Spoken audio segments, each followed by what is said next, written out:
Capítulo 2. Padres de María. Genealogía de San Joaquín, sus padres, su patria, templo que se conserva sobre la casa del Santo Patriarca, su vida, su casamiento con Ana, sus padres, su patria, penas y dolor del santo matrimonio por su esterilidad. Anuncia el ángel a los esposos el nacimiento de una hija, aun cuando San Joaquín, el dichoso padre de María, fue un noble varón, santísimo y de una muy esclarecida estirpe, aunque pertenezca a los padres la gloria adquirida por los hijos, bajo cualquier concepto, puesto que en ellos se refleja la educación y nobles sentimientos comunicados por aquellos. Con todas estas condiciones y cualidades, son muy pocas las noticias y antecedentes que bajo el punto de vista de la autenticidad se conservan. De sus virtudes y de su clarísima vida en medio de su relativa oscuridad, por vivir en esa feliz medianía, de que tanto nos habla y ensalza Fray Luis de León, son escasas las referencias que de aquella se conservan. En las Santas Escrituras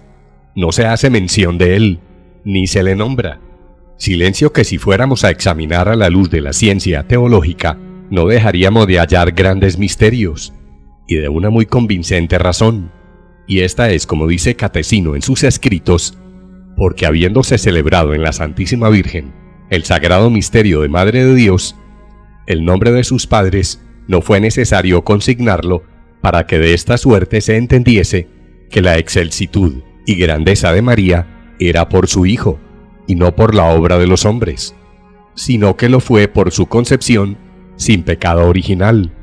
pues aun cuando los padres de María fueron nobilísimos de estirpe y muy santos de condición, no por ello estuvieron exentos del pecado original como humanos, y aun cuando brillaron por sus condiciones de religiosidad y virtudes, quedaban incursos en la ley general del linaje humano, condición que no comunicaron a su purísima hija, nacida y concebida sin mancha como madre que había de ser del Hijo de Dios. Mas a pesar de este silencio, son muchos los autores, y especialmente antiguos, los que se han ocupado de San Joaquín, y nos expresan, aun cuando muy lacónicamente y gran sobriedad en estilo y detalles, las grandes virtudes y méritos relevantes que tuvo este gran patriarca y santo dichoso como padre de la Inmaculada. Y acerca de lo que aquellos dicen, escogeremos las más interesantes noticias referentes a la vida del patriarca, esposo de Santa Ana. Así es que, aun cuando poco podamos extendernos en las vidas del Padre y de la Madre de María Santísima, todavía reduciremos estos apuntes a lo necesario para dar a conocer la familia de ambos esposos, costumbres y vida de aquel matrimonio de tan refulgente nombre, y cuya memoria se había de perpetuar por la inefable dicha de ser los elegidos por el Señor para dar la humana existencia a la pura doncella que había de ser Madre de Jesús, y de la de ser visitados por la voluntad del Señor, que escuchó sus oraciones, como escucha siempre al que con fe y esperanza pide su amparo y protección. 2. Joaquín era natural de Séforis, hoy Sefurich, antigua ciudad situada a 6 kilómetros de Nazaret, en la cual tenía propiedades. Todavía hoy los pocos peregrinos, en quienes no falta el valor para atreverse a llegar a esta miserable aldea, de la que nunca salen los viajeros, sin ser insultados por los fanáticos musulmanes, visitan las ruinas de la iglesia que se levantó sobre la casa en que nació San Joaquín y vivió luego el matrimonio durante algunos años. Este antiguo templo estaba orientado de oeste a este, constado de 3 naves y cerrado por otros tantos ábsides, de los que permanecen 2 todavía en pie. Por su construcción, puede formarse idea de lo que fue el templo en grandiosidad y belleza. Las columnas que separaban las naves son monolíticas, de granito ceniciento, con capiteles corintios. Estas columnas debieron pertenecer a la primitiva basílica, que fue reconstruida en la época latina. El terreno es hoy propiedad de los padres de Tierra Santa, y una vez al año celebran en él el Santo Sacrificio, Del coro, del que aún hoy se conserva parte, hay necesidad para llegar a él de atravesar las ruinas y tabucos de paredones, de casucas árabes que han construido apoyadas entre columnas, convirtiendo en aduar inmundo el santo templo. Este es el único recuerdo que se conserva de la casa de los padres de María Santísima, del templo de Joaquín. Fue de linaje real y el más ilustre de toda Judea, porque era de la tribu de Judá y descendía por línea recta del rey David. Su padre se llamó Matat y su madre llevaba el de Estat, la cual descendía igualmente de la sangre real del ya dicho monarca, de suerte que por línea paterna y materna era nobilísimo y descendiente por tanto de los hijos del rey David, Natam y Salomón, y de gran número de reyes e ilustres capitanes. Dícese que desde niño se hizo notar por sus castísimas y santas costumbres, tanto que mucho antes de que naciese, reveló Dios su nombre y nacimiento a los sabios de la ley, diciéndoles cómo se llamaría y cuándo nacería, y cuál sería el nombre de Joaquín padre de la que había de ser madre del Mesías. Así lo refiere el padre Canicio de los antiguos rabinos. El nombre de Joaquín encierra en sí un muy grande significado para el que había de ser padre de María, que había de concebir y parir al Redentor del mundo. Significa tanto como preparación del Señor, y como expresa San Epifanio, por él se preparó el templo al Señor del mundo, que fue la Santísima Virgen María su hija. Gozaba de una mediana posición, herencia de sus padres. Ya hombre, contrajo matrimonio con una doncella tan honesta como virtuosa joven, natural de Belén, de cuya noble ascendencia luego hablaremos. Sus caracteres eran muy bondadosos y semejantes en virtud y santidad, de suerte que esta igualdad de genio hacía de su vida tranquila y sosegada una verdadera morada de paz y bienandanza, en que sólo amargaba su existencia la falta de hijos, causa que era muy mal mirada entre los hebreos, que consideraban la esterilidad como un castigo o maldición del cielo. Esta carencia de hijos era lo único que amargaba aquella existencia tranquila y sosegada, viviendo Joaquín entregado a las labores de sus heredades y cuidado de su hacienda, y Ana a los de la casa. De las rentas y productos de aquellas, dicen los historiadores que hacía 3 partes, destinando una al culto del templo, otra para limosnas y la tercera para el mantenimiento de su casa, cuyas necesidades, en medio de su vida modesta y sin alardes, bastaba para cubrir cuanto pudiera necesitar tan corta y sobria familia. Entregábase mucho a la oración el santo matrimonio, y acompañábanse en las oraciones con ayunos y actos de caridad que constituían las ocupaciones de la familia modelo de matrimonios santos y virtuosos. De esta suerte vivieron muchos años,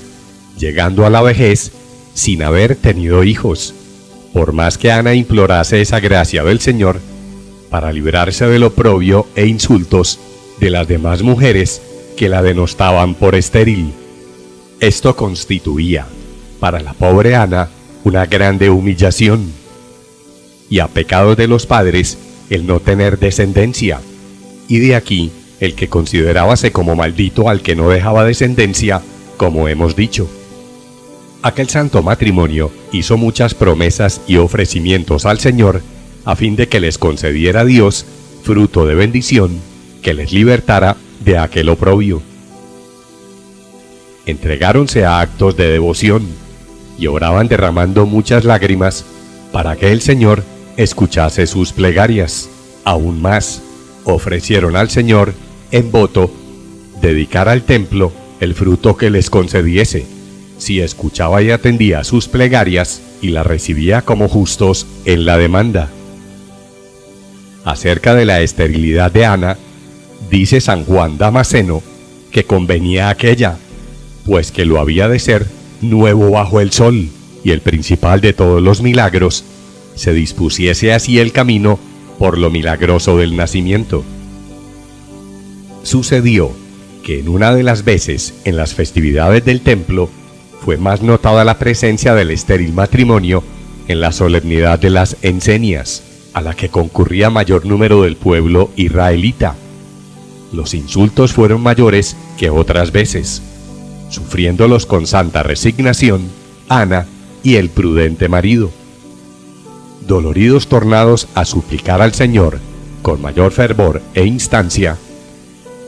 y para conseguirlo, se separaron momentáneamente los esposos, retirándose. Joaquín a una montaña en que tenía su majada, y Ana a un huerto de su propiedad. No pidieron en vano al Señor, como escucha siempre a todo aquel que con fe y arrepentimiento de sus culpas le invoca. Y oyendo la súplica y plegarias de Joaquín y de Ana, y después de 40 días de preparación del Espíritu, recibieron el consuelo del Señor por medio de un ángel que les profetizó que Ana concebiría una doncella santísima, que escogida por el Señor había de ser madre suya y parir al Mesías, tan deseado y esperado por el pueblo. Al mismo tiempo que Joaquín tuvo la santa esposa, la bienaventurada Ana, igual revelación. Tornó Joaquín a su casa y confió a Ana su revelación, que confirmó aquella por haber tenido por otro ángel igual promesa hecha por el Señor. Agradecidos, ambos santos esposos dieron gracias a Dios por la merced que les había prometido. Lleno su ánimo de gozo y lleno de agradecimiento, y consolados en su aflicción por las promesas del Señor que había escuchado sus ruegos, quedaron tranquilos y confiados. No es fácil ni posible explicar lo que pasaría en el corazón de Joaquín y Ana con la promesa de ser padres de la que había de dar el ser al Mesías prometido. Esto es cuanto a la vida del santo patriarca, padre de María, sabemos. Respecto de los demás actos de la vida del venerable Joaquín, los iremos relatando juntamente con la vida de María, por la unión íntima que siguen los hechos de la vida de padres e hija. San Juan Damasceno dice hablando de los que había de ser los padres de María: oh bienaventurada junta, Joaquín y Ana, a los cuales está obligada toda criatura, porque por vosotros ofreció el Criador aquel don que se aventaja a todos los demás del mundo, esto es, a su castísima madre, la cual solo fue digna de su Criador. Y añade más adelante: oh bienaventurado Padre, Joaquín y Ana, bien os dais a conocer que sois inmaculados por el fruto de vuestro vientre, porque como dijo una vez el Señor, de sus frutos los conoceréis. Hicisteis una vida agradable a Dios, y como era digno, hiciesen los padres de tal hija, como nació de vosotros. Cumplisteis vuestro oficio casta y santamente, y produjisteis el tesoro de la virginidad. Así el ilustre escritor expresa su sentir respecto de los padres de María Santísima, y concluye más adelante con estas hermosas palabras: aquel varón divino, Joaquín, y su mujer Ana, alcanzaron el fruto de la oración, porque por oraciones alcanzaron tener por hija a la Madre de Dios. 3. Nos hemos ocupado de la vida del santo patriarca, de su nacimiento, padres y de sus hechos hasta su matrimonio con Ana, y de los sufrimientos de estos ejemplares esposos por la carencia de familia que perpetuara su nombre, causa de los ultrajes que recibían por aquella infecundidad tan mal mirada entre los judíos. Y réstanos decir algunas palabras acerca de Ana, su esposa, que tuvo la dicha de ser madre de la más pura de las mujeres.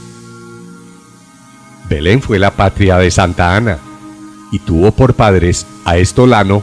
y otro nombre, Gaciro, y su madre llamóse Emerencia. Descendía también de la casa real de David.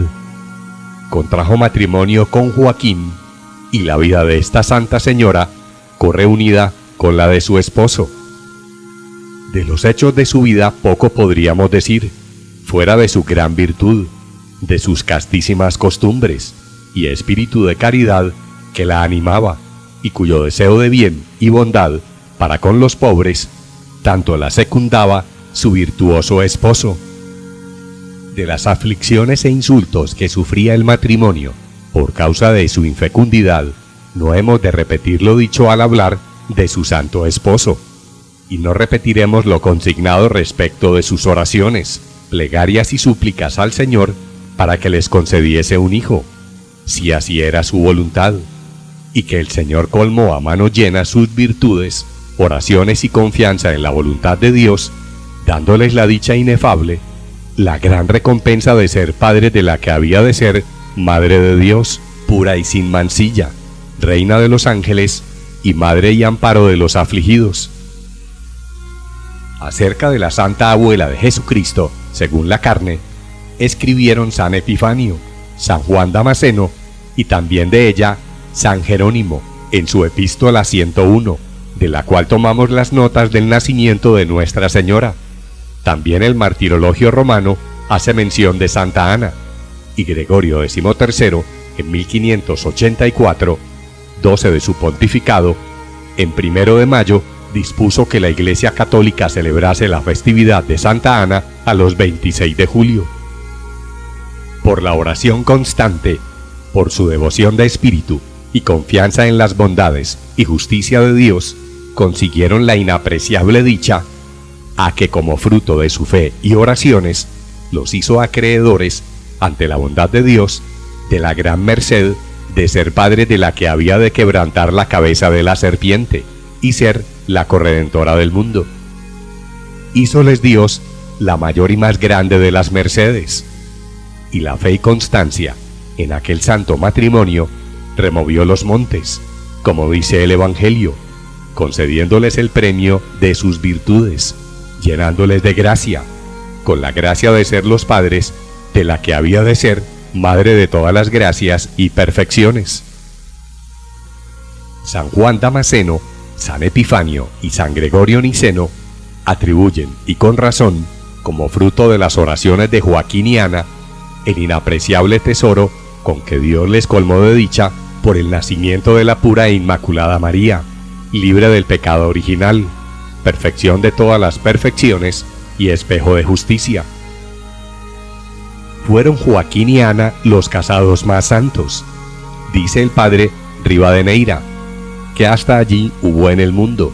y su matrimonio fue en el que más se había agradado a Dios. Y así dijo un ángel a Santa Brígida: como Dios hubiese visto todos cuantos matrimonios consumados, santos y honestos, ha habido desde la creación del mundo hasta el último que se hiciere, al fin de él, ninguno vio semejante al de San Joaquín y Santa Ana, en tanta caridad divina y honestidad. Y así, plugo que se engendrase el cuerpo de su castísima madre de este santo matrimonio. Concedióles el Señor, por sus virtudes, esta inapreciable dicha, y por ellas vemos a cuánto alcanza el poder de la oración y honestas costumbres ante la mirada de Dios, y como recompensa a quienes con fe y el ejemplo proclaman su grandeza y consiguen de él cuanto a nuestros deseos apoyados en la fe, desean su apoyo y protección en nuestros dolores y quebrantos terrenales, con los que se purifica nuestra alma para hacernos dignos de su grande misericordia. Consoladoras palabras con las que el padre Rivadeneira estimula y fomenta la fe y la confianza en la oración para conseguir nuestros deseos, cuando con el sufrimiento y la purificación se aquilatan nuestros ruegos y se eleva nuestro espíritu. Y llegamos hacia el final de nuestro capítulo de hoy. La invitación es para nuestro próximo programa. Los esperamos entonces. Que Santa María de la Paz los acompañe y gracias por su atención.